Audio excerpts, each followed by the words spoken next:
हम संख्या बल के सामने सर झुकाते हैं और आपको विश्वास दिलाते हैं कि जो कार्य हमने अपने हाथ में लिया है वो जब तक राष्ट्रीय उद्देश्य पूरा नहीं कर लेंगे तब तक विश्राम से नहीं बैठेंगे, तब तक आराम से नहीं बैठेंगे। अध्यक्ष महोदय, मैं अपना त्यागपत्र राष्ट्रपति महोदय को देने जा रहा हूं। ये कोई आकस्मिक जनादेश नहीं है, कोई चमत्कार नहीं हुआ है। हमने मेहनत की, हम लोगों में गए, हमने संघर्ष किया है। पार्टी 365 दिन चलने वाली पार्टी है। ये कोई चुनाव में कुकुर मुक्के की तरह से खड़ी होने वाली पार्टी नहीं है। और आज हमें अकारण कटघरे में खड़ा किया जा रहा है क्योंकि हम थोड़ी ज्यादा सीटें नहीं ले सके। हम मानते हैं हमारी कमजोरी है, हमें बहुमत मिलना चाहिए। राष्ट्रपति ने हमें अवसर दिया, हमने उसका लाभ उठाने की कोशिश की है, हमें सफलता नहीं मिली, वो अलग बात है। इस कोलाहल के बाद अगर सदन मुझे शांति से सुनने के लिए मन बना सके तो मैं बड़ा आभारी हूंगा।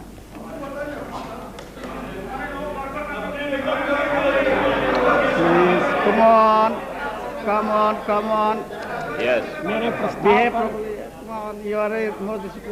हुई चर्चा में जिन्होंने भाग लिया है, मैं उन सबको धन्यवाद देना चाहता हूं।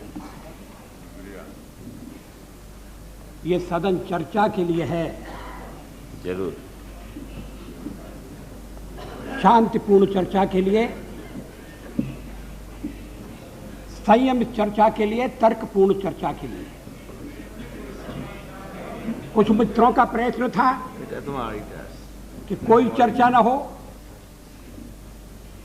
तत्काल वोट ले लिया जाए और वो यहां से निकलते ही कुर्सी पर जाकर बैठ जाए। Like a child.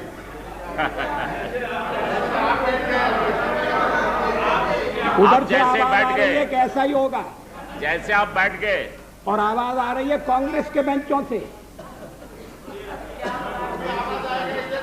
हमारे और मित्र थोड़ा सा सावधान रहें।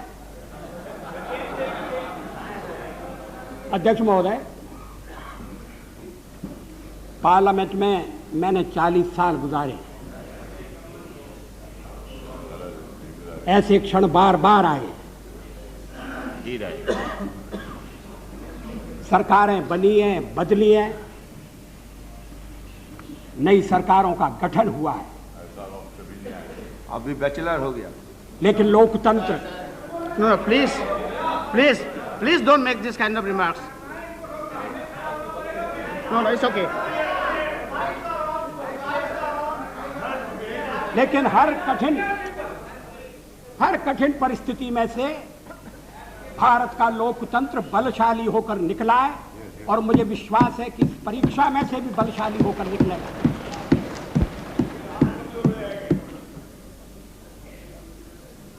मैंने 40 साल आलोचना की है।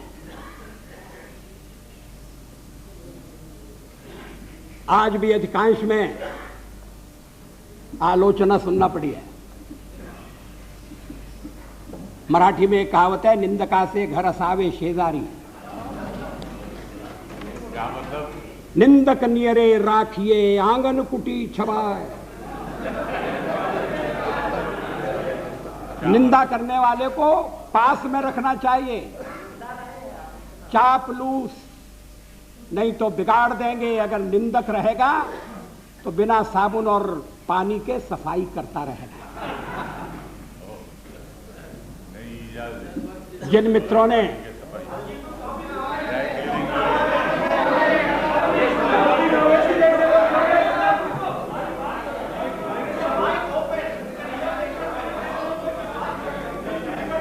वो शिकायत कर रहे हैं, कौन क्या शिकायत?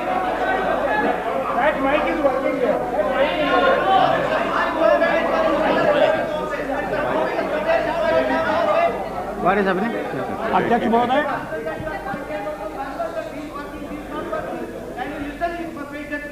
जिन्होंने प्रस्ताव का समर्थन किया है, It's okay, कोई उनको मैं विशेष रूप से धन्यवाद देना चाहता हूं। समता पार्टी के नेता श्री जॉर्ज फर्नांडिस, शिवसेना के नेता श्री शरद पोद्दार,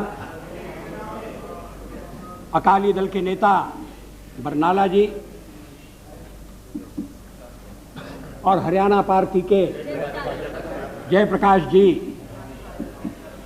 इन सब ने प्रस्ताव का समर्थन किया है।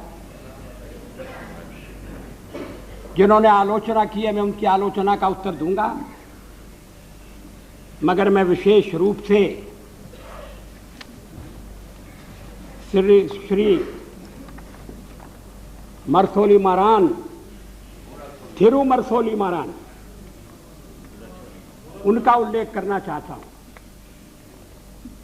I have a special word of gratitude for my dear friend, Thiri Marasoli Maran. Maran, I stand corrected. Despite our differences on certain issues, he was generous enough to set the record straight on the issue of horse trading by stating categorically that we did not use suitcases to convert our minority into majority. He has in fact demolished the baseless and politically motivated allegation leveled by some members.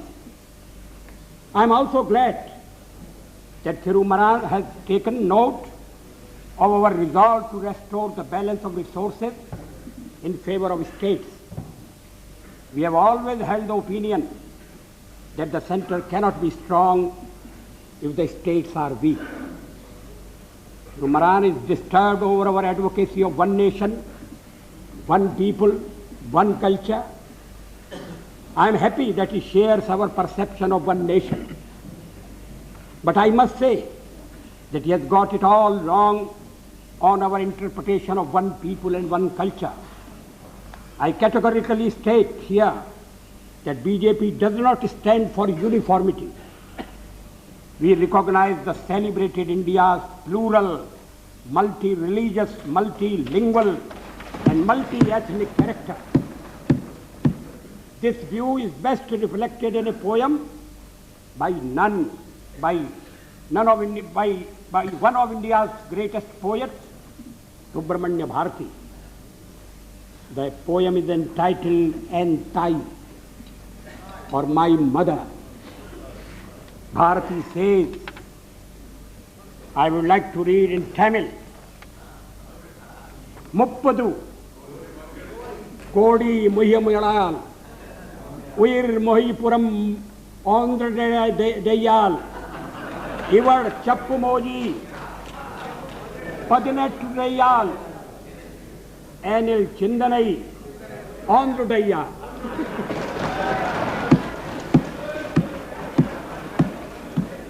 इसका मैं हिंदी में अनुवाद कर दूं।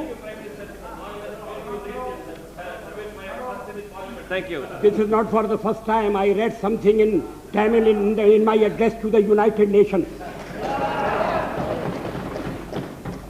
इसका हिंदी अनुवाद इस प्रकार है। 30 कोटि, उस समय देश की आबादी 30 करोड़ थी। 30 कोटि मुखमंडल वाली है मेरी मां, एक है उसकी काया और आत्मा। भाषाएं वो 18 बोलती है, किंतु एक है उसका चिंतन।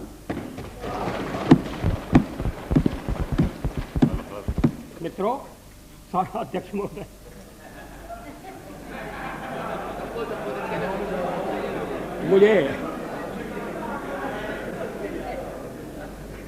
मुझ पर आरोप लगाया गया है और यह आरोप मेरे हृदय में घाव कर गया है। आरोप यह है कि मुझे सत्ता का लोभ हो गया है और मैंने पिछले 10 दिन में जो कुछ किया है वो सत्ता के लोभ के कारण किया है। अभी थोड़ी देर पहले मैंने उल्लेख किया कि मैं 40 साल से सदन का सदस्य हूं। सदस्यों ने मेरा व्यवहार देखा है, मेरा आचरण देखा है। जनता दल के मित्रों के साथ मैं सत्ता में भी रहा हूं। कभी हम सत्ता के लोभ से गलत काम करने के लिए तैयार नहीं। यहां श्री शरद पवार बैठे हैं। जब मेरे जसवंत मित्र जसवंत सिंह जी भाषण कर रहे थे तो शरद पवार नहीं थे। वो जसवंत सिंह जी कह रहे थे कि किस तरह से शरद पवार ने अपनी पार्टी तोड़कर हमारे साथ सरकार बनाई थी, सत्ता के लिए बनाई थी या महाराष्ट्र के भले के लिए बनाई थी, ये अलग बात है, मगर उन्होंने अपनी पार्टी तोड़कर हमारे साथ सहयोग किया। मैंने तो ऐसा कुछ नहीं किया। बार बार इस चर्चा में एक स्वर जनाए सुनाई दिया है कि वाजपेयी तो अच्छा है मगर पार्टी ठीक है।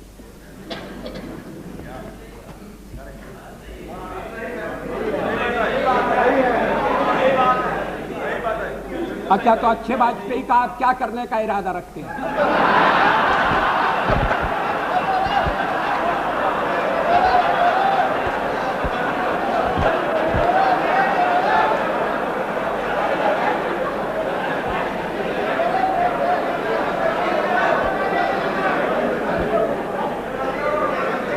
अध्यक्ष महोदय, मैं नाम नहीं लेना चाहता, मैं शरद जी का भी नाम नहीं लेना चाहता, लेकिन पार्टी तोड़कर सत्ता के लिए नया गठबंधन करके अगर सत्ता हाथ में आती है तो मैं ऐसी सत्ता को चिमटे से भी छूना पसंद नहीं करता। न भीतो मरणादस्मि केवलम दूषितो यशः। भगवान राम ने कहा था, मैं मृत्यु से नहीं डरता, अगर डरता हूं तो बदनामी से डरता हूं, लोकापवाद से डरता हूं। 40 साल का मेरा राजनीतिक जीवन खुली किताब है, लेकिन जनता ने जब भारतीय जनता पार्टी को सबसे बड़े दल के रूप में समर्थन दिया तो क्या जनता की अवज्ञा होनी चाहिए? जब राष्ट्रपति ने मुझे बुलाया और सरकार बनाने के लिए बुलाया और कहा कि कल आपके मंत्रियों की शपथ विधि होना चाहिए और 31 तारीख तक आप अपना बहुमत सिद्ध कीजिए, तो क्या मैं मैदान छोड़कर चला जाता? मैं पलायन कर जाता? जिस जनता का हमने विश्वास अर्जित किया है, और आप इकट्ठी भीड़ न करें। मैं अलग अलग पीछे, अब जब मैंने चर्चा आरंभ की थी तब इसका स्पष्टीकरण किया था। क्या यह तथ्य नहीं है कि हम सबसे बड़े दल के रूप में उभरे हैं? अब जो और तर्क दिए जा रहे हैं मैं उन पर आऊंगा। क्या मैं राष्ट्रपति महोदय से कहता कि नहीं, पहले मुझे जरा बात कर लेने दो,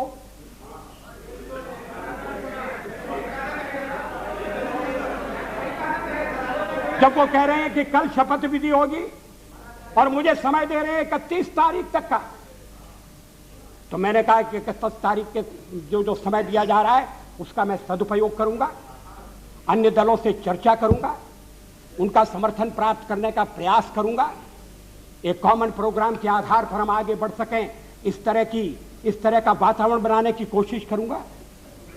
इसमें क्या आपत्ति की बात है? इसमें कौन सा सत्ता का लोभ है? और फैसला केवल मेरा अकेला नहीं था, पार्टी का फैसला था। अध्यक्ष महोदय,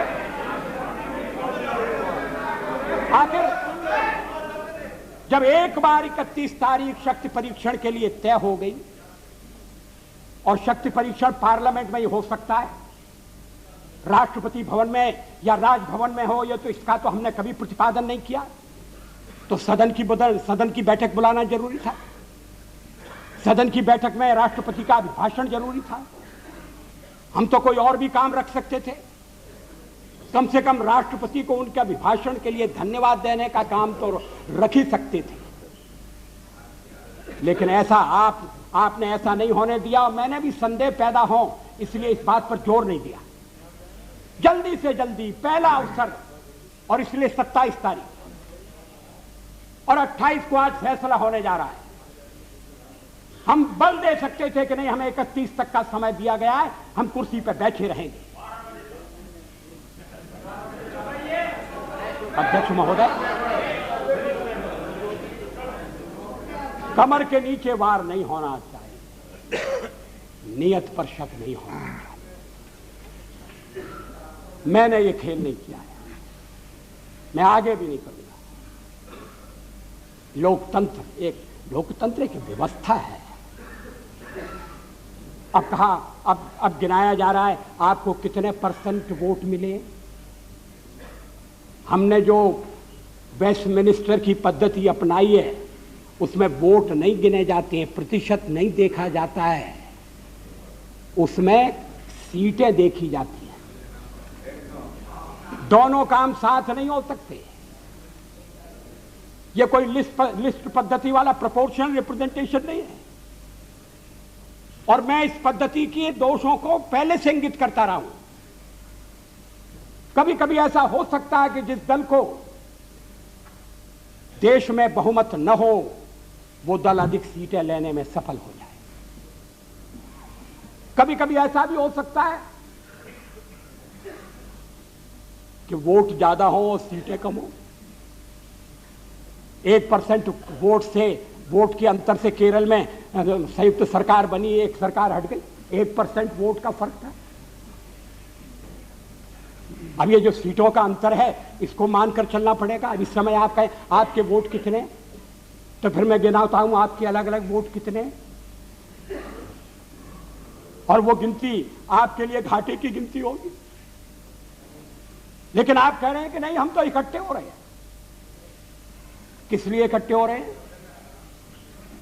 क्या देश में स्थिर सरकार देने के लिए इकट्ठे हो रहे हैं? जवाबदेह सरकार देने के लिए इकट्ठे हो रहे हैं?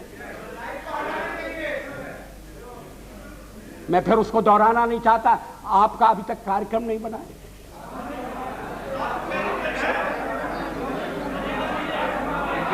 उस कार्यक्रम को लेकर आप जनता के पास नहीं गए। जिस जनादेश की आप बात कर रहे हैं, % वोट की बात कर रहे हैं, वो अलग अलग प्रदेशों में मिला है, अलग अलग कारणों से मिला है। तमिलनाडु में मेरा तो कोई झगड़ा नहीं था डीएमके से, लड़ाई तो कांग्रेस से थी। और यही स्थिति आंध्र में हुई।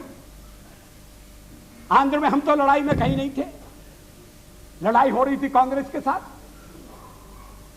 और कहते जनाधिकार हमारे खिलाफ चला गया। ये कैसा जनाधिकार है? आप कहना, आप कहिए, आप कह रहे हैं, दबे दबे कह रहे हैं, साफ साफ कहिए, खुलकर कहिए कि हम किसी भी कीमत पर आपको सत्ता में नहीं आने देंगे। ये भाषा ठीक नहीं है। इस भाषा के पीछे जो भावना है वो और भी गलत है। हिटलर का हुआ खड़ा किया जा रहा है इस सदन में, फासिस्ट वाद पैदा हो रहा है। इस तरह की यहां जो पहली बार सदन में आए हैं, जिन्हें सदन की मर्यादा का भी पता नहीं है, वो इस तरह की भाषा बोल रहे हैं। मैं 40 साल से हूं पार्लियामेंट में। हम दल के रूप में काम कर रहे हैं, लोकतंत्र के आधार पर कर रहे हैं। हम चुनाव लड़ते हैं।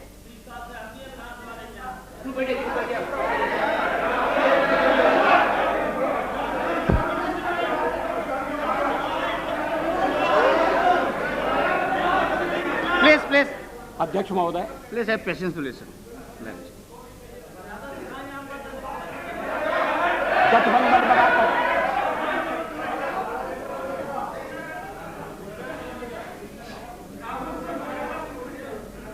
जनादेश कांग्रेस के खिलाफ है। कांग्रेस की संख्या आधी रह गई है। अलग अलग क्षेत्रों में अलग अलग ढंग से लोगों ने अपनी राय प्रकट की है। अब सब अगर इकट्ठे आ रहे हैं और कांग्रेस का समर्थन प्राप्त कर रहे हैं, और कांग्रेस समर्थन देने को तैयार है। कल मेरे मित्र श्री जॉर्ज फर्नांडिस ने जो कुछ कहा, मैं उसको दोहराना नहीं चाहता।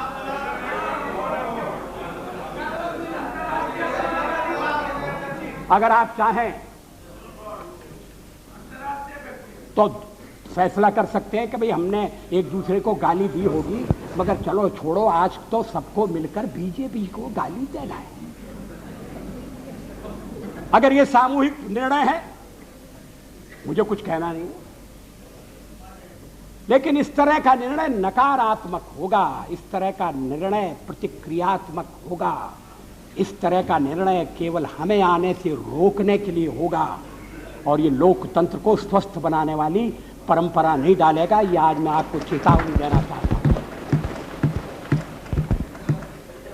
हम तो प्रतिपक्ष में बैठने के लिए तैयार हैं।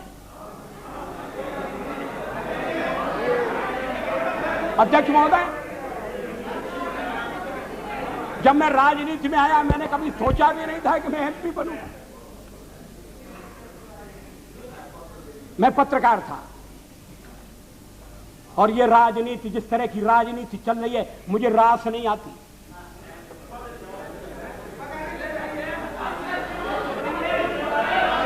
मैं छोड़ना चाहता हूं, मगर राजनीति मुझे नहीं छोड़ती।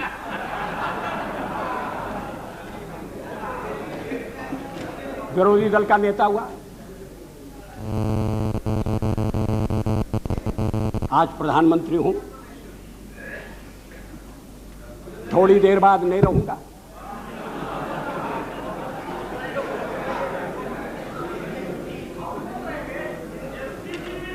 प्रधानमंत्री बनते समय कोई मेरा हृदय आनंद से उछलने लगा, ऐसा नहीं हुआ। और सब कुछ छोड़ छाड़ कर जब चला जाऊंगा, तब भी मेरे मन में किसी तरह की म्लानता होगी, ऐसा आप मत समझिए। लेकिन फिर मैं कुछ मुद्दों को उठाना चाहता हूं।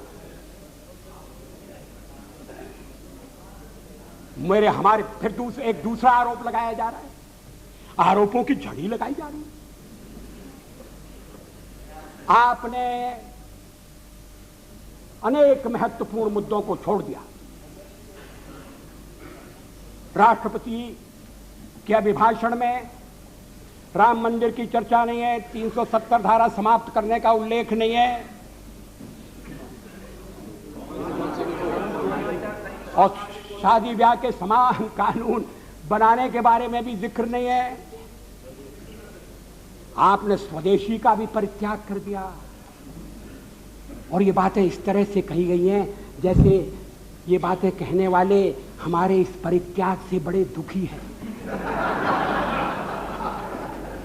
वो तो इन बातों की आलोचना करते रहे हैं, हमें इसलिए दोषी ठहराते रहे हैं कि हम राम मंदिर बनाना चाहते हैं, 370 हम खत्म करने की बात कर रहे हैं। हम देश की एकता कैसे कायम रखेंगे?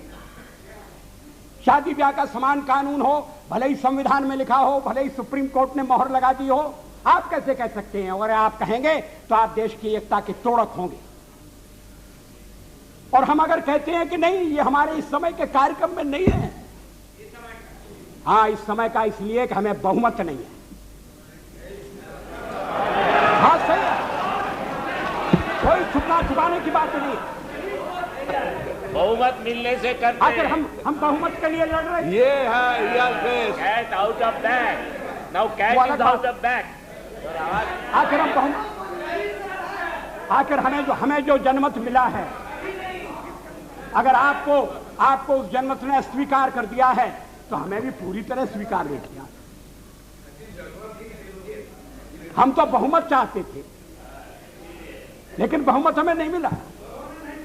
अब हम सबसे बड़े दल के रूप में उभरे हैं, तो हमारा प्रयास है कि कोई आम सहमति से कोई चीज बने, कोई चीज चले। और इसीलिए हमने विवाद की बातों का उल्लेख नहीं किया। इस पर क्या आपत्ति है? अभी यूनाइटेड फ्रंट बनने जा रहा है, बहुत अच्छा, बन गया तो बहुत अच्छा है। अभी कार्यक्रम बनने वाला है, वो भी बन गया। तो क्या उस कार्यक्रम में मार्क्सिस्ट पार्टी की जितनी भी विचारधारा है, मार्क्सिस्ट पार्टी का जितना कार्यक्रम है, वो ज्यों का त्यों पूरे का पूरा समाविष्ट कर लिया गया है। और अगर कर लिया गया है तो मार्क्सिस्ट पार्टी फिर सरकार से दूर क्यों रह रही है? जब संयुक्त मोर्चा बनता है, जब अनेक दल निकट आते हैं, साथ आते हैं, तो फिर हर एक को कुछ ना कुछ चीज छोड़ना पड़ती है। 1977 में भी हम 370 के समर्थक, 70 को समाप्त करने के समर्थक थे। ये रामविलास जी पासवान बैठे।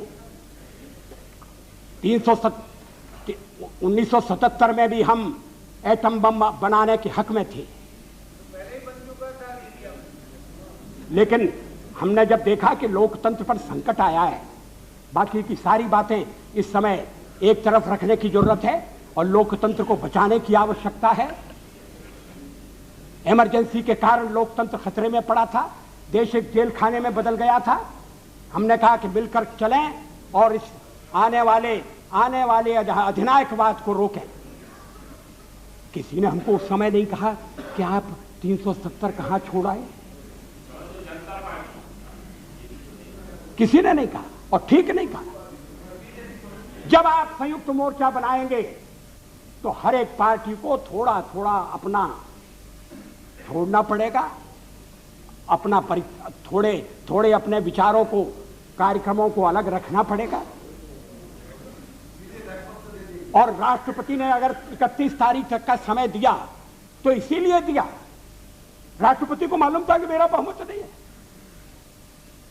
लेकिन बड़ी पार्टी के रूप में उन्होंने बुलाया और 31 तक का समय दिया। और दलों से बात करो, विचार विनिमय करो, इस बात का प्रयत्न करो कि कोई स्थिर सरकार बन जाए, स्थायी सरकार बन जाए। ये और देशों में भी होता है और ये होने लगा था, इसलिए कि आपने सबसे ज्यादा टांग अड़ाई।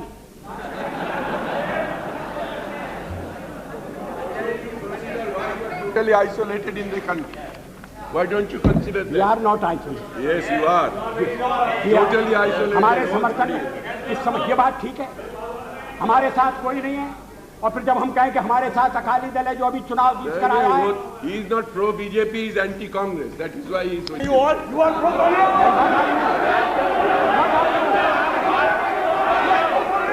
Pro Congress. Pro Congress.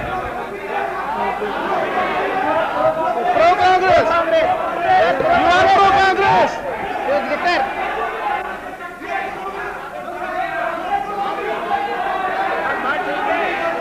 To behave. You ask your members to behave. You are here 40 years, I am also here for 25 years.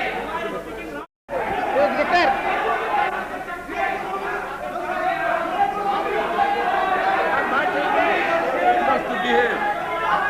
You ask your members to behave. You are here 40 years, I am also here for 25 years. I am also entitled to respect.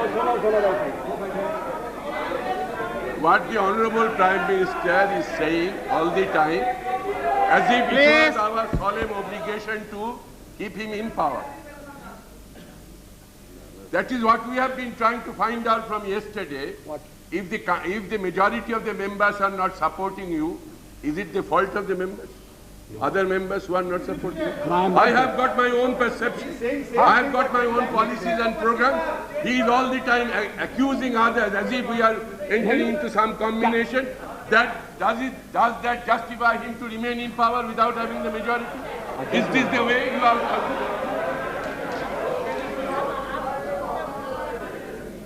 कल से मैं आलोचना सुन रहा हूं और जरा सी आलोचना इनसे सहन नहीं हो रही है।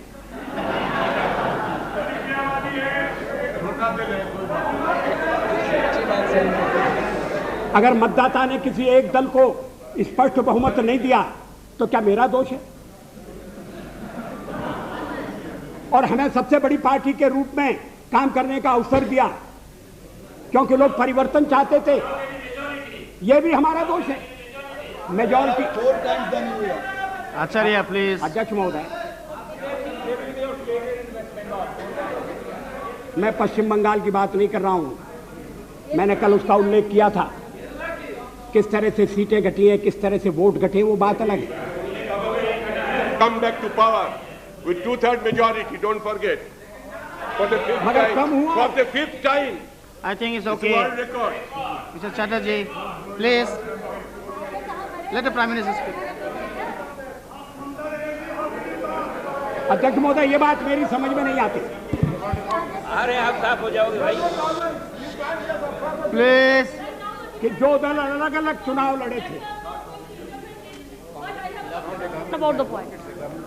जो दल अलग अलग चुनाव लड़े थे, एक दूसरे के विरुद्ध चुनाव लड़े थे, वो अब साथ आने के बाद ये कह रहे हैं कि मैंडेट मिला है बीजेपी के खिलाफ, नहीं लड़ी, और उसके लिए 82% लोगों ने वोट दिया है। ये विचित्र तर्क दिया जा रहा है। आप यूनाइट कर चुके हैं, ये बहुत अच्छी बात है, हमारे सामने नहीं। I was copying Bajpai.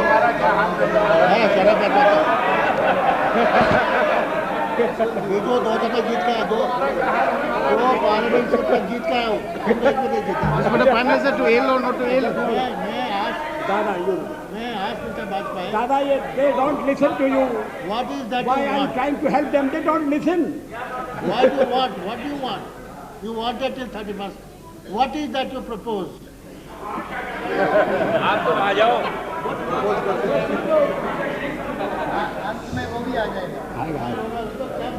Have some patience. Let the Prime Minister continue. Please continue. मगर इतनी चर्चा चली, पहले तो आप चर्चा ही नहीं चाहते थे,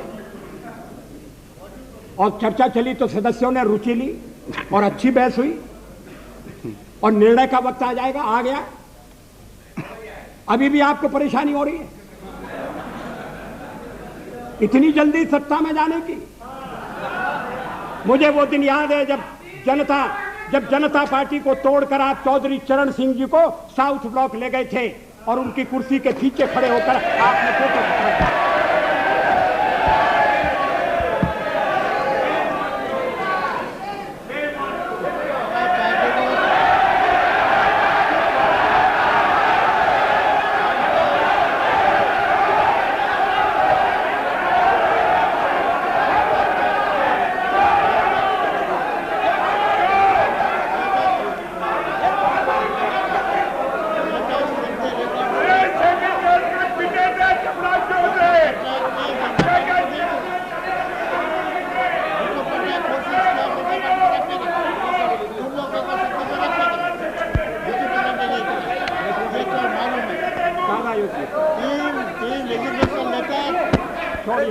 तोड़ने का काम किया क्या?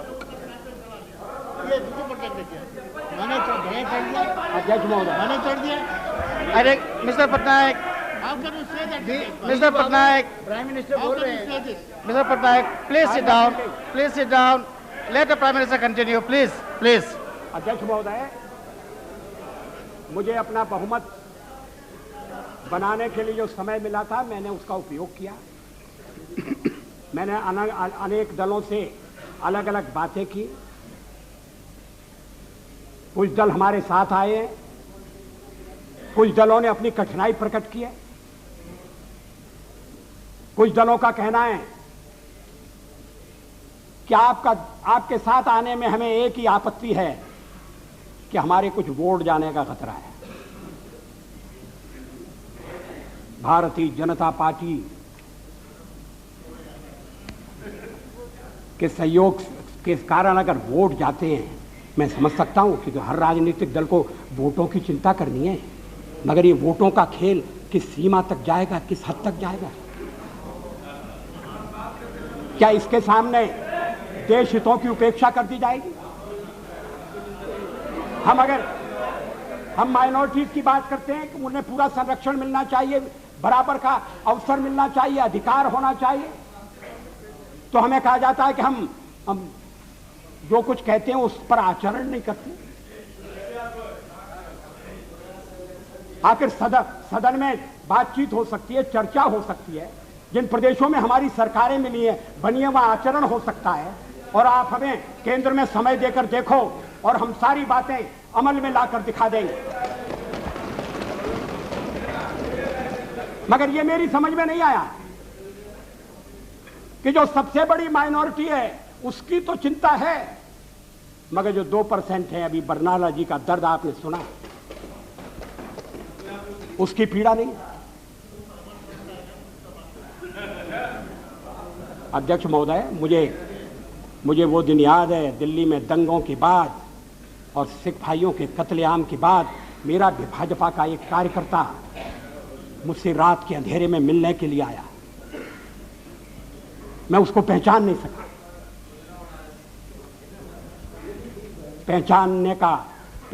सका क्योंकि उसके बाल कटे हुए थे, उसके केश कटे हुए थे, दाढ़ी कटी हुई, केश कटे हुए थे। मैंने कहा तुम वही हो, तुमने ये क्या रूप बनाया, रात में क्यों आए हो, चुप कर क्यों आए हो, चोरी छिपे क्यों आए हो? कहा मैं दिन में आपके पास नहीं आ सकता, मैं केश धारण करके बाहर नहीं निकल सकता, इसलिए मैंने केशों की बलि चढ़ा दी है। मैंने दाढ़ी से भी मुक्ति मांग ली है और मैं रात को आया हूं आपके पास अपना दुखड़ा रोने के लिए, अपनी व्यथा रोने के लिए। उस समय हमने दिल्ली के सिखों की वकालत की थी, चुनाव में हमें घाटा हुआ। सिख विरोधी भावना भड़काकर कांग्रेस ने सत्ता हथियाई, हमने ऐसा पाप कभी नहीं किया।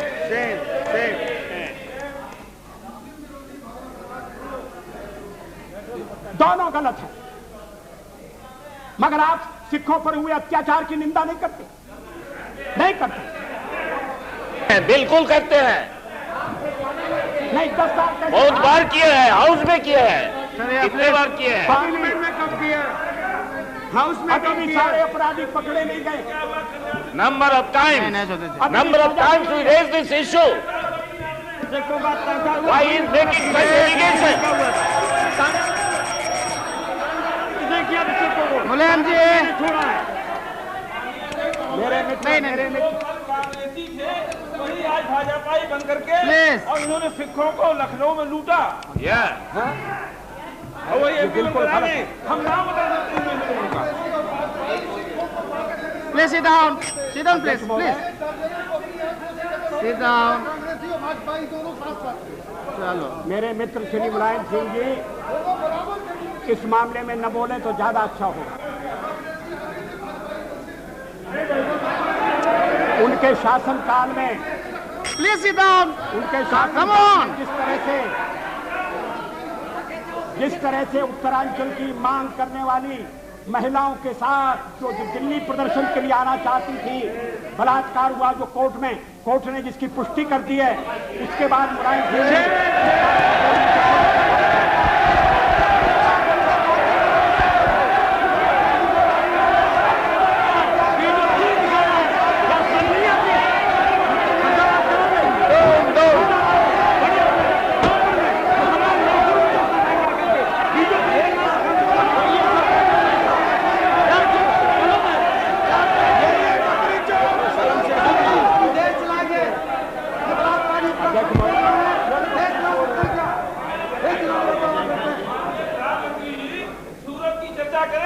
जहां भाजपा के लोगों ने मुसलमान लोगों को लगा हुआ है।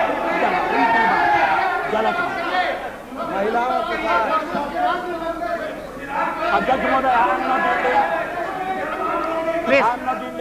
Please sit down. Please sit down. You have made it your point. Please, no. Please sit down. No.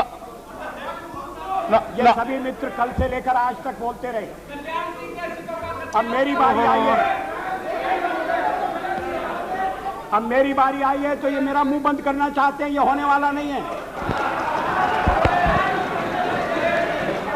और अगर संख्या बल के आधार पर ये करने का आप प्रयास करेंगे तो हमें सदन के बाहर ये विचारों की लड़ाई ले जाना पड़ेगी।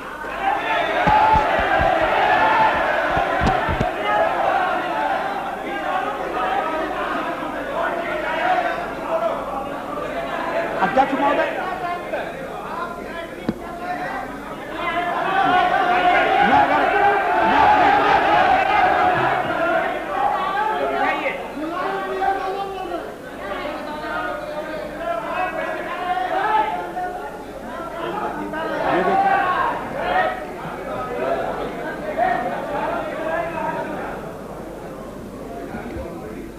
अध्यक्ष महोदय, मैं फिर Please. जहां से मैंने आरंभ किया था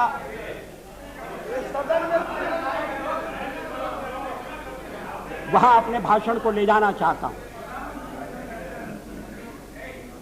देश में ध्रुवीकरण नहीं होना चाहिए, न सांप्रदायिक आधार पर, न जातीय आधार पर, न राजनीति ऐसे दो खेमों में बंटनी चाहिए कि जिनमें संवाद न हो, Please listen. जिनमें चर्चा न हो। देश आज संकटों से घिरा है और ये संकट हमने पैदा नहीं किए। जब जब कभी आवश्यकता पड़ी संकटों के निराकरण में हमने उस समय की सरकार की मदद की है। उस समय के प्रधानमंत्री नरसिंह राव जी ने भारत का पक्ष रखने के लिए मुझे विरोधी दल के नेता के नाते जेनेवा भेजा था और पाकिस्तानी उसे देखकर चमत्कृत रह गए। उन्होंने कहा कि ये कहां से आए हैं, क्योंकि उनके यहां विरोधी दल का नेता ऐसे राष्ट्रीय कार्य में भी सहयोग देने के लिए तैयार नहीं होता। वो हर जगह अपने सरकार को गिराने के काम में लगा रहता है। ये हमारी परंपरा नहीं है, ये हमारी प्रकृति नहीं है और मैं चाहता हूं ये परंपरा बनी रहे, ये प्रकृति बनी रहे। सत्ता का खेल तो चलेगा, सरकारें आएंगी जाएंगी, पार्टियां बनेगी बिगड़ेंगी, मगर ये देश रहना चाहिए, इस देश का लोकतंत्र अमर रहना चाहिए। क्या ये आज के वातावरण में कठिन काम नहीं हो गया है? ये चर्चा तो आज समाप्त हो जाएगी, मगर कल से जो अध्याय शुरू होगा उस अध्याय पर थोड़ा गौर करने की जरूरत है। ये कटुता बढ़ना नहीं चाहिए। मैं नहीं जानता यूनाइटेड फ्रंट ने श्री देवेगौड़ा को किस आधार पर अपना चौथे नंबर का नेता चुना है। वो यूनाइटेड फ्रंट की फर्स्ट चॉइस नहीं थे, वो तो फोर्थ चॉइस थे। मगर जो इनकी फोर्थ चॉइस थे अब वो देश की फर्स्ट चॉइस होने वाले हैं। मैं समझ सकता था नहीं, और उसका कारण ये है, अध्यक्ष महोदय मुझे खेद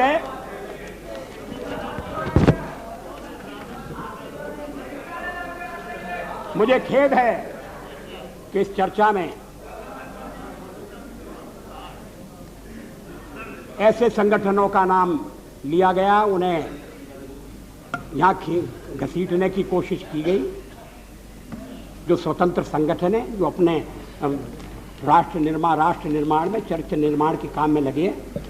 मेरा इरादा, मेरा उल्लेख आरएसएस से है। आरएसएस के विचारों से किसी का मतभेद हो सकता है, लेकिन आरएसएस पर जिस तरह के आरोप लगाए गए उन तरह के आरोपों की कोई आवश्यकता नहीं थी। और कांग्रेस पार्टी में और दलों में भी आरएसएस के रचनात्मक काम के लिए लोगों के दिलों में आदर है, सहयोग है। अगर वो दुखियों की बस्ती में जाकर काम करते हैं, अगर वो जाकर आदिवासी इलाकों में शिक्षा का प्रसार करते हैं, तो इसके लिए उनका अभिनंदन होना चाहिए, इसलिए उनको पूरा सहयोग दिया जाना चाहिए। अध्यक्ष महोदय, और यूनाइटेड फ्रंट में भी आप जिन्हें नेता बनाने जा रहे हैं श्री देवेगौड़ा जी, वो भी आरएसएस की अच्छाइयों से परिचित हैं और आरएसएस की प्रशंसा कर चुके हैं।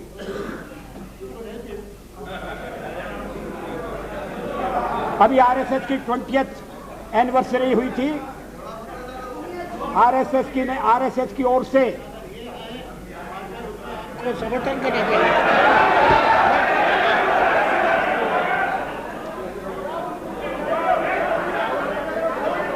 अध्यक्ष महोदय, अब देवे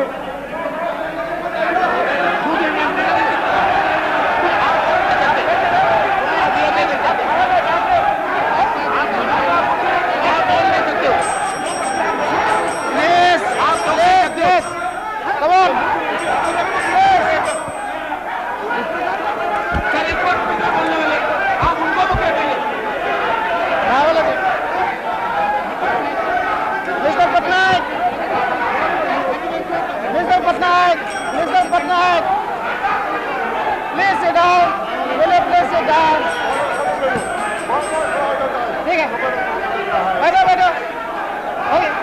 हो गया बैठो। Mister Patnaik, mister Patnaik, come on, mister Patnaik, please address the chair. No, बस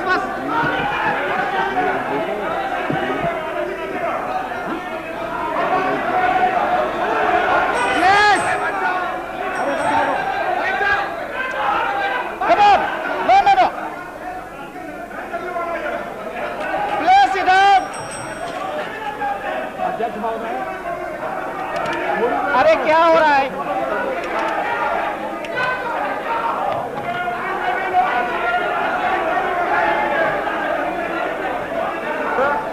कल मंत्रिमंडल बन जाएगा, लड़ने लगोगे, आज खड़े होते हैं साथ में।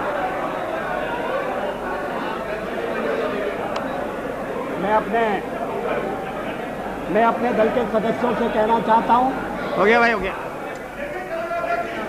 Enough, no, it's enough.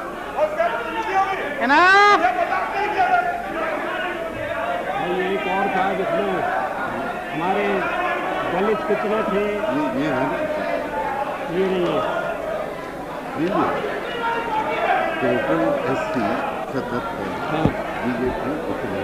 अध्यक्ष महोदय,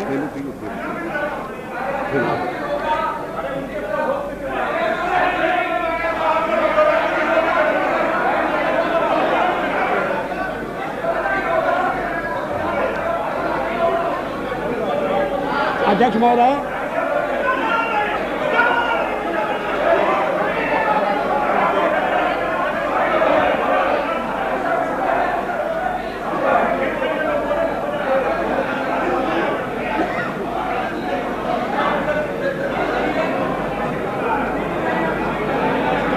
अध्यक्ष महोदय, ऑर्डर प्लीज।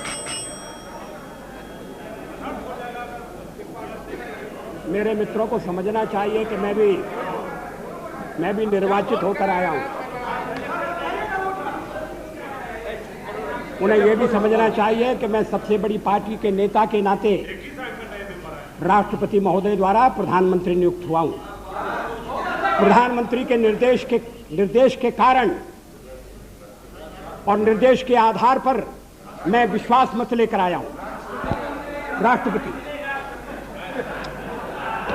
अब अगर चर्चा होती है और उसमें बिजू पटनायक जैसा वरिष्ठ नेता मुझे टोकता है। Please, Mr. Patnaik, you don't have to react for everything. Mr. Patnaik, you are one of the senior most leaders of the country. Please, you don't have to react for everything. अध्यक्ष महोदय, मैं इस बात का उल्लेख कर रहा था कि इस देश में जो देशभक्त हैं, विवेकवान हैं और जो अंतःकरण से भारत का भला चाहते हैं, वो आरएसएस के संपर्क में आए हैं। वो जानते हैं कि संगठन देश हित की सेवा के लिए समर्पित है। और और मैं इसका ताजा उदाहरण देता हूं।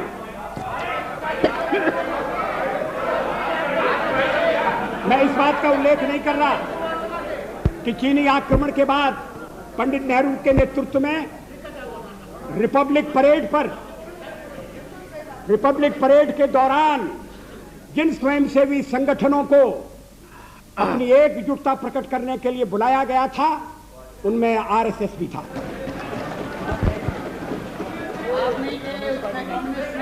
स्वर्गीय, उसमें कम्युनिस्ट नहीं थे। कम्युनिस्ट तो क्या भूमिका अदा कर रहे थे, मैं कहना नहीं चाहता।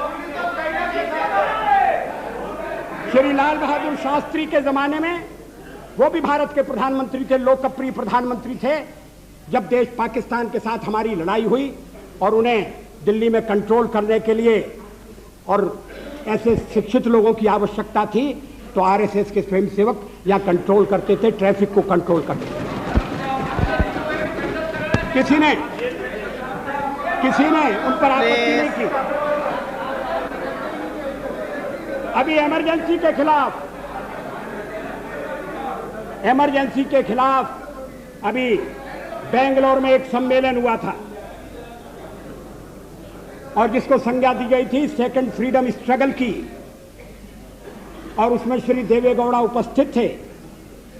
उन्होंने जो भाषण दिया उसका अंश मेरे पास है। मैं कोट कर रहा हूं, RSS is a spotless organization. In my 40 years, वो तो देवेगौड़ा जी तो यहाँ है नहीं।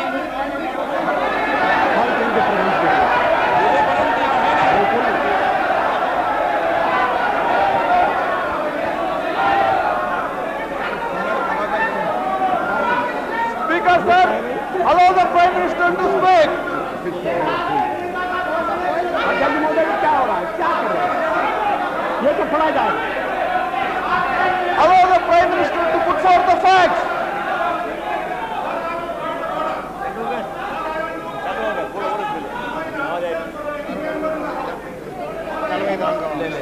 Why don't you take out your rule book? Why don't you take out your procedure of this?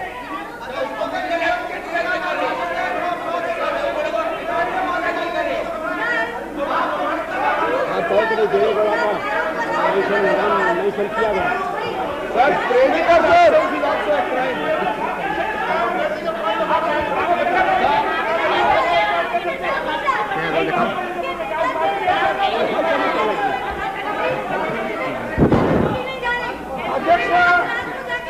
अध्यक्ष महोदय, क्या वो किसी किताब से उल्लेख दे रहे हैं या किसी हाउस का प्रोसीडिंग है? Taking name of somebody. What is the rule about taking name of somebody?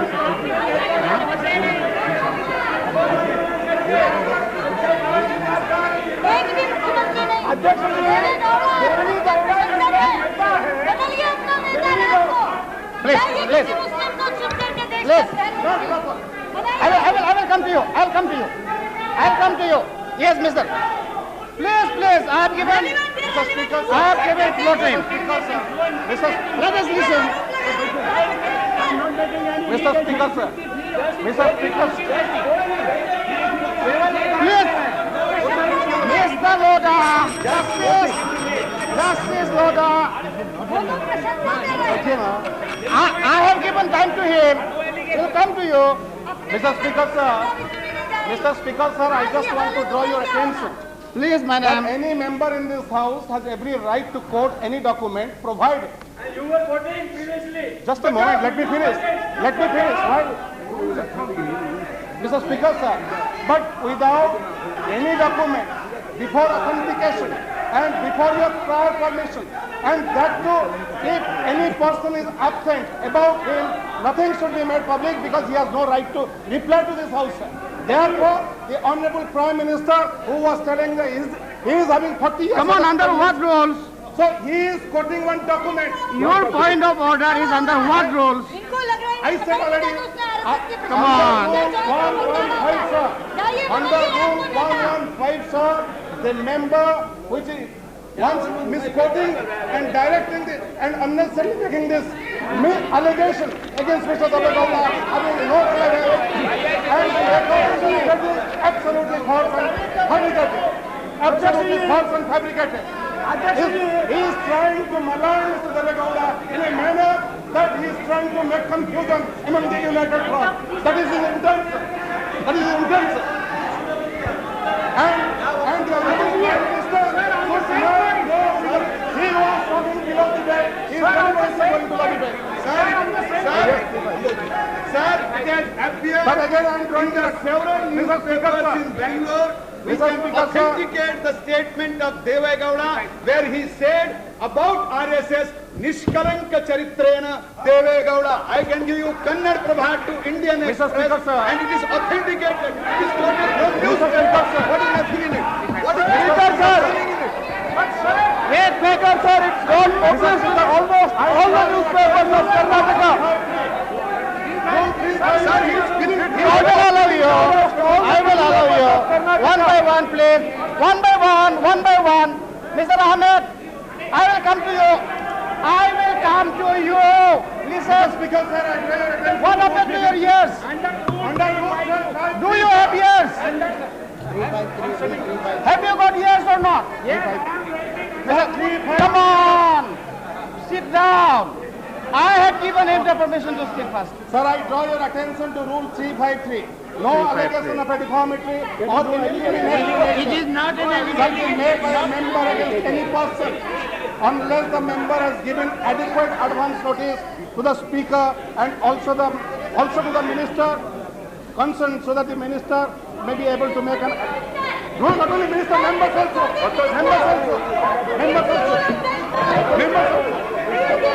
Wrongly quoting the rules. Members also. So therefore, sir, I just can any member, chair can assist us also in this matter. So the chair can assist also. Can any member? Yes, exactly.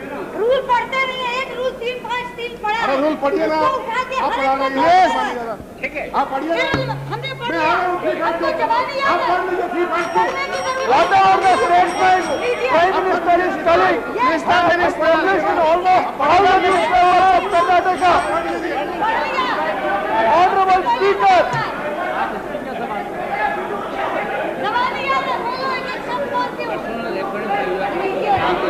Sir, again, sir. 352. Categorically says, reference, a member while speaking shall not. A member while speaking shall not refer to any matter. A judicial decision is pending. Make personal reference by your. Implement a motive.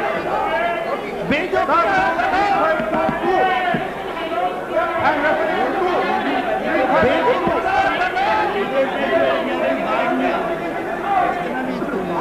Rule 352.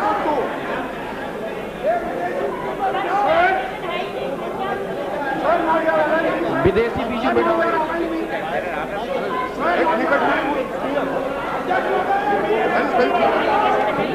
Yes. Have you finished? Mr. Jaina, have you finished? Anyway, you are finished. Honorable Speaker. The rule 353. Let us listen to him. Sir, the rule 353 is very clear. No allegation of a defamatory or incriminatory nature shall be made by a member against the person unless the member वगैरह वगैरह। अध्यक्ष जी, इसमें न कोई allegation है, न इसमें कोई डिफेमेटरी है, उनके बारे में तो अच्छा कहा, लेकिन राष्ट्रीय स्वयंसेवक के सरसंघ गोवलकर गुरुजी के बारे में उन्होंने जो चाहे वो कहा। अध्यक्ष जी, वो रिकॉर्ड में से निकलना चाहिए। गोवलकर गुरुजी जिनका निधन हुआ है, जो आज नहीं है, जिनके बारे में इंद्रजीत गुप्ता जैसे वो सीनियर जिनसे हमने शपथ ली, ऐसे व्यक्ति ने जो कहा है, ये तो गोवलकर गुरुजी के बारे में तो रिकॉर्ड से निकलना चाहिए। लेकिन देवी गौड़ा जी के बारे में जो कहा है, जो उनके कल नेता होने वाले हैं, उन्होंने जो कोई अच्छी बात कही, वो ये नियम के अनुसार है और इसमें कोई गलती नहीं है। ऐसा Speaker sir, whatever Prime Minister is telling is a fact. Actually, sit down. You sit down. You have made your point. Wait.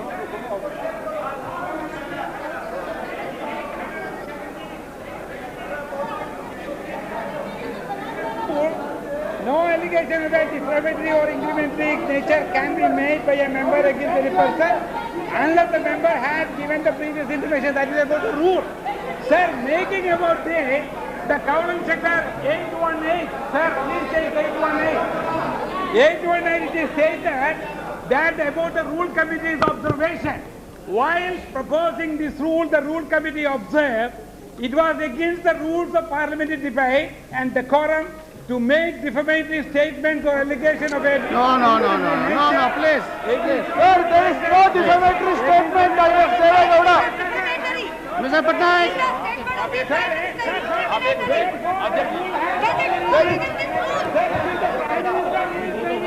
Mr. Question to be divided, to be decided. You know, I think it will be. I don't like to give a final ruling on that. If the Prime Minister can avoid it at the moment. Yes. I'm sorry. Will you allow me to? Yeah, Prime Minister. अध्यक्ष महोदय, मैं बेंगलोर में आयोजित एक समारोह का उल्लेख कर रहा हूं कि समारोह में अन्य लोगों के अलावा श्री देवेगौड़ा उपस्थित थे। वो इमरजेंसी के खिलाफ आयोजित समारोह था। वो उस समारोह की तारीख है 26 जून 1995। अगर श्री देवेगौड़ा का बयान गलत होता, अगर जो अखबार में छपा है, और क्या सब अखबारों में गलत बयान छपता? आप सुनिए। प्लीज अध्यक्ष महोदय, इस बयान का कोई खंडन नहीं आया। श्री देवेगौड़ा अगर इस बयान को गलत समझते, अगर ये मिस रिपोर्ट हुआ है, तो खंडन भेज सकते थे, क्लैरिफिकेशन भेज सकते थे। ऐसा तो उन्होंने नहीं किया। अब अध्यक्ष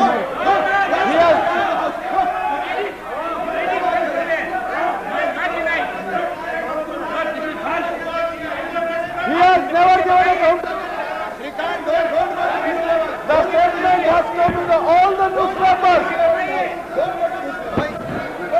It has come to almost all the newspapers of Karnataka. Mr. Speaker, this statement has never been denied. It has never been contradicted. It stands as it is. We have never seen any contradiction. Show me the contradiction.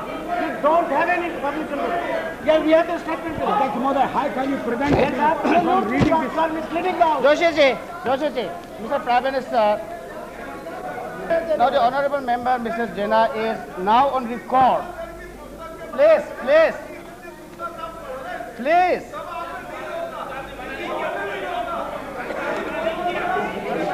अरे सुनो भाई, क्या आप लोग क्या बात कर रहा है? Please tell them. Sir, we have an audio and video cassette of that program.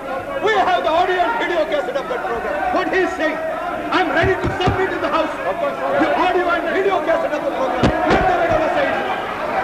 We have an audio and video cassette. What he's talking about? Yes, we are going to. He's misleading the House. I can give you the audio and video cassette of the program. What is this? The House should not come to this level. I can give the audio and video cassette. हमने programme किया, we organized the program. He came to our office. I have the audio and video cassette. I didn't debate the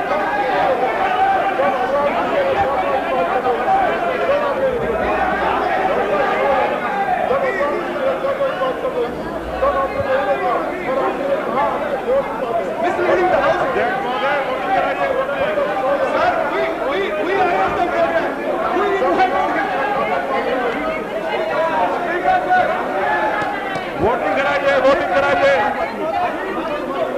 अरे बैठिए ना, बैठो, हमको कुछ काम करने दो ना, बैठो ना, बैठो।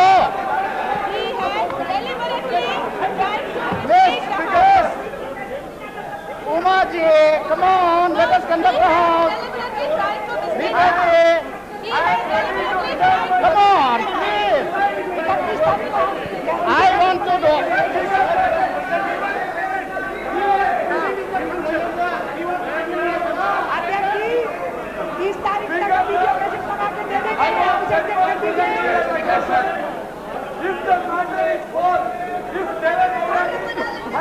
No minister is speaking.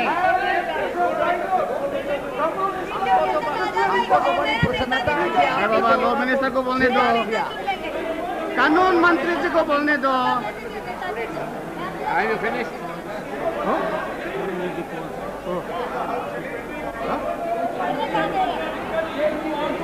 भाई साहब, एक और तो आप विरोध करते हैं सर, जो भी आ रहे थे अभी We have already contradicted, but if the Prime Minister wants to read, let him read. जो आरएसएस का प्रशंसा करे, आरएसएस की शाखा में गया हुआ है। Okay, all right. If the Prime Minister,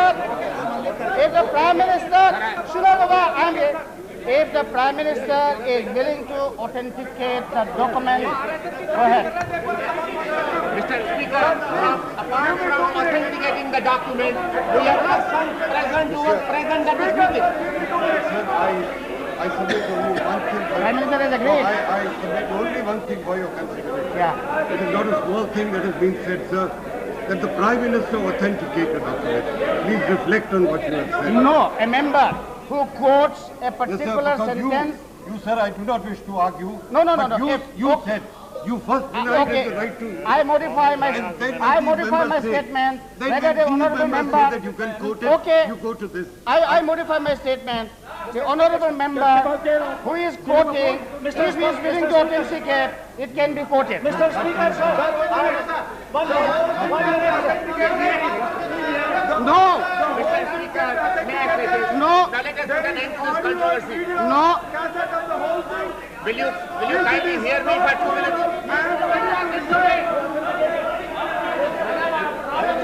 Mr. Speaker, I insist that you hear us. Mr. Law Minister.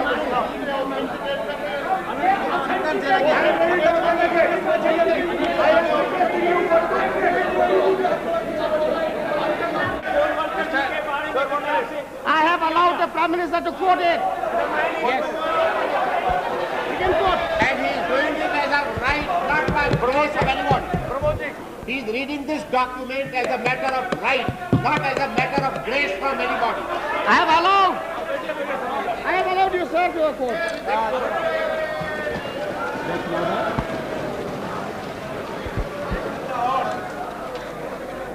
How much time?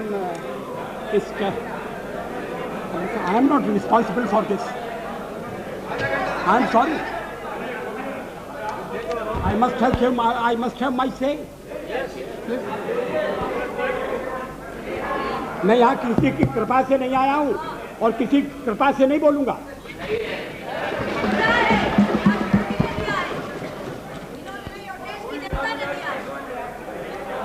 इस चर्चा में आरएसएस का नाम मैंने नहीं लिया। इस चर्चा में आरएसएस का नाम कॉमरेड इंद्रजीत गुप्ता ने लिया।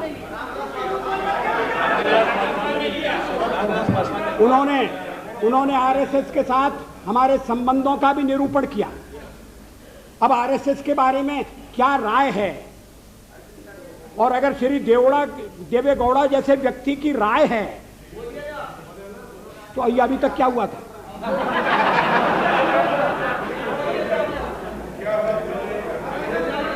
अध्यक्ष महोदय,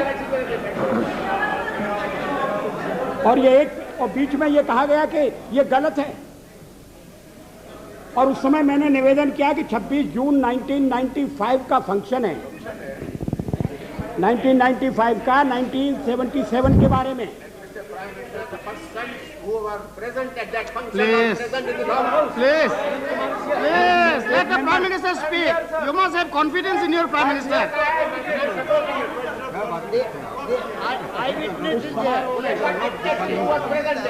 उस समारोह में ठीक है ना। Word, sir, with due respect to every time you say your Prime Minister. Our Prime Minister. Prime Minister is Prime Minister. Okay, Prime Minister. Till then, you should not say your Prime Minister. Prime Minister, yes. Please. अध्यक्ष महोदय, RSS ये देवेगौड़ा ने जो कुछ कहा वो इस प्रकार है। RSS is a spotless organization. In my 40 years long political life, not even once I have criticized RSS. The Chief Minister said that he is telling this with utmost responsibility.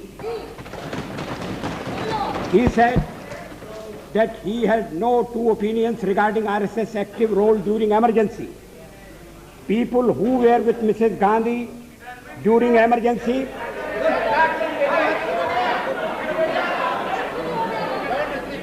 who praised her, who appreciated emergency, they are today with us and enjoying power. But RSS is the only organization without any black spot. Others have wavered this or that way, Shri Gowda said. Adhyaksh Mahoday. ये मैं देवेगौड़ा की निंदा के लिए नहीं कह रहा हूं। देवेगौड़ा ने आरएसएस का मूल्यांकन किया, सही मूल्यांकन किया, इसके लिए मैं उनकी प्रशंसा करना चाहता हूं। और आप चाहते हैं कि उनकी प्रशंसा भी सदन में न सुनी जाए और किसी एक अखबार में नहीं छपा, तमाम अखबारों में छपा। और जैसा मैंने कहा उस समय किसी ने खंडन नहीं किया। अध्यक्ष महोदय, एक बात और इस चर्चा में कही गई जिसका मैं उत्तर देना चाहूंगा कि भारतीय जनता पार्टी को व्यापक जन समर्थन प्राप्त नहीं है। Cow belt, I don't know where ये काऊ बेल्ट है, काऊ बेल्ट का समर्थन है। जो काऊ बेल्ट जिससे कहा जाता है उसको इस तरह से सदन में उल्लेखित करना। किस क्षेत्र की आप बात कर रहे हैं? हरियाणा में हम हरियाणा में जीते, हमने कर्नाटक में समर्थन प्राप्त किया है। और ये ठीक है कि केरल में और तमिलनाडु में हम उतने शक्तिशाली नहीं हैं, मगर हमारा संगठन है। पश्चिम बंगाल में भी हमें 10% से थोड़ा कम वोट मिला हुआ है। अगर आप वोट की बात करते हैं तो फिर 10% वोट की बात करिए। इस सदन में एक व्यक्ति की पार्टियां, एक व्यक्ति की पार्टी, और वो हमारे खिलाफ जमघट करके और हमें हटाने का प्रयास कर रहे हैं। उन्हें प्रयास करने का पूरा अधिकार है, मगर है वो एक व्यक्ति की पार्टी। एकला चलो रे, और चलो एकला अपने चुनाव क्षेत्र से और दिल्ली में आकर हो जाओ इकट्ठे रे। किस लिए इकट्ठे हो जाओ? देश के भले के लिए। स्वागत है, हम भी अपने ढंग से देश की सेवा कर रहे हैं। और अगर हम देशभक्त न होते और अगर हम निस्वार्थ भाव से राजनीति में अपना स्थान बनाने का प्रयास न करते, और हमारे इन प्रयासों के पीछे 40 साल की साधना है। ये कोई आकस्मिक जनादेश नहीं है, कोई चमत्कार नहीं हुआ है। हमने मेहनत की, हम लोगों में गए, हमने संघर्ष किया है। पार्टी 365 दिन चलने वाली पार्टी है। ये कोई चुनाव में कुकुर मुत्ते की तरह से खड़ी होने वाली पार्टी नहीं है। और आज हमें अकारण कटघरे में खड़ा किया जा रहा है क्योंकि हम थोड़ी ज्यादा सीटें नहीं ले सके। हम मानते हैं हमारी कमजोरी है, हमें बहुमत मिलना चाहिए। राष्ट्रपति ने हमें अवसर दिया, हमने उसका लाभ उठाने की कोशिश की है, हमें सफलता नहीं मिली, वो अलग बात है। लेकिन हम फिर भी सदन में सबसे बड़े विरोधी दल के रूप में बैठेंगे और आपको हमारा सहयोग लेकर सदन चलाना पड़ेगा, इस बात को मत भूलिए। मगर सदन चलाने में और ठीक तरह से चलाने में हम आपको पूरा सहयोग देंगे, ये आपको आश्वासन देना चाहते हैं। मगर सरकार आप कैसी बनाएंगे, वो सरकार किस कार्यक्रम पर बनेगी, वो सरकार कैसी चलेगी, मैं नहीं जानता। लेकिन जहां तक दलितों का सवाल है, शेड्यूल कास्ट के टोटल मेंबर्स हैं 77 और उनमें से 29 मेंबर्स बीजेपी के चुने गए।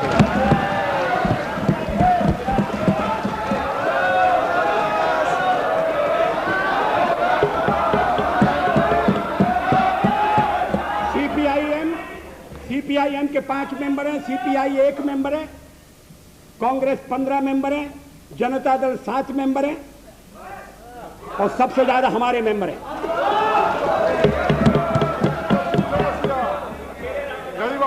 और एसटीसी में भी, शेड्यूल ट्राइब में भी total number of seat is 41, BJP 11। हमारा जनाधार नहीं है, हमें लोगों का व्यापक समर्थन प्राप्त नहीं है। अगर आप हमें छोड़कर सत्ता बनाना चाहते हैं और आप समझते हैं कि वो सरकार टिकाऊ होगी, मुझे तो उसके टिकने के लक्षण नहीं दिखाई देते। वो पहले तो उसका जन्म लेना कठिन है, जन्म लेने के बाद जीवित रहना कठिन है। और ये सरकार अंतर विरोधों में घिरी हुई देश का कितना लाभ कर सकेगी, ये एक प्रश्नवाचक चिन्ह है। हर बात के लिए आपको कांग्रेस के पास दौड़ना पड़ेगा। और जब आप उन पर निर्भर हो जाएंगे, अभी तो मैं नहीं जानता, पहले चर्चा हुई थी, कुछ शर्तें लगाई जा रही, फिर चर्चा हुई कि कोऑर्डिनेटिंग कमेटी बनाना पड़ेगी। फ्लोर पर भी हम लोग कोऑर्डिनेशन करते हैं, उसके बिना तो सदन नहीं चलता। आप सारा देश चलाना चाहते हैं, बड़ी अच्छी बात है, हमारी शुभकामनाएं आपके साथ हैं। हम अपने देश की सेवा के कार्य में जुटे रहेंगे। हम संख्या बल के सामने सर झुकाते हैं और आपको विश्वास दिलाते हैं कि जो कार्य हमने अपने हाथ में लिया है, वो जब तक राष्ट्रीय उद्देश्य पूरा नहीं कर लेंगे, तब तक विश्राम से नहीं बैठेंगे, तब तक आराम से नहीं बैठेंगे। अध्यक्ष महोदय, मैं अपना त्यागपत्र राष्ट्रपति महोदय को देने जा रहा हूं।